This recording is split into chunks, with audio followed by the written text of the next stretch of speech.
Aşk bir karar nadamet çektim. O görüp yürek, zerre bak yürek, acep horlandım. Bilmeyli seni, bilmesem senin zıbu kadrini.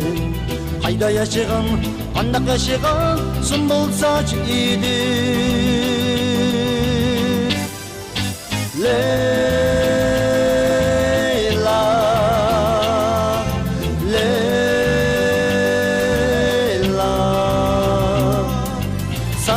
Karasam kara gözün yaş, hiç almadım soluk gönlümü. Bana karağın okşaş gözüm yaş, sen bu bilmeysen benim gönlümü.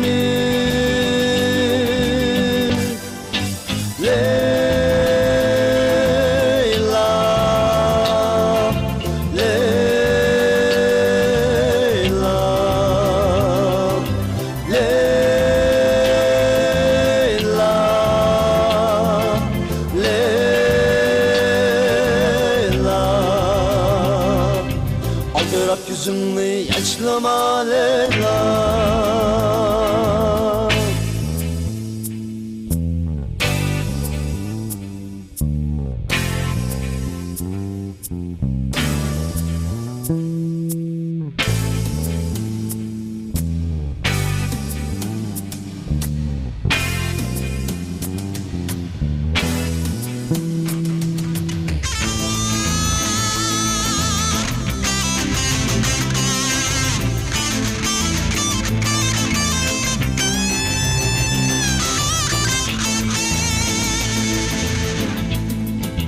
Sana güyümen, seni süyümen, oylayman seni.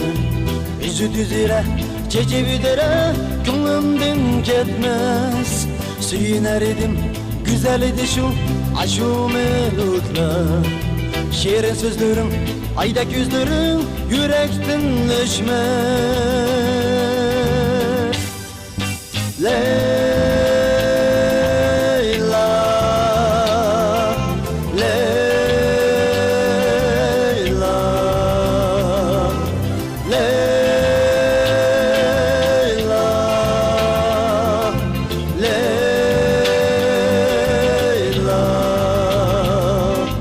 Aldırak yüzünü yaşlama Leyla.